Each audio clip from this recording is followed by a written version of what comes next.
नमस्कार मंडळी. देव सगळीकडे आहे याचा अर्थ देव केवळ मंदिरात किंवा विशिष्ट ठिकाणी तो सर्वत्र आहे, सर्व सजीवांमध्ये आणि निसर्गातही आहे. तर अशाच वैयक्तिक गोष्टातून सादर करीत आहे इयत्ता 3 अ मध्ये विद्यार्थिनी कुमारी श्रीजा विश्वास माने.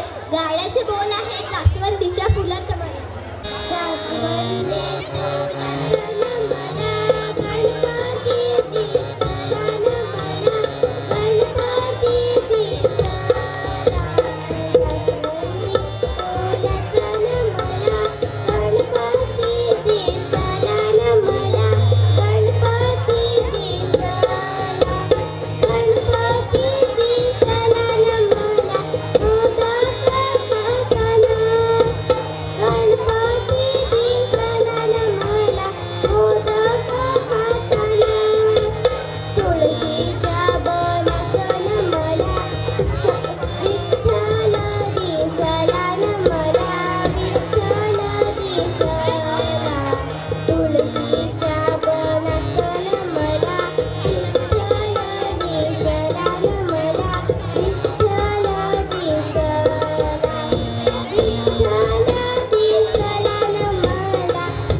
विठ्ठल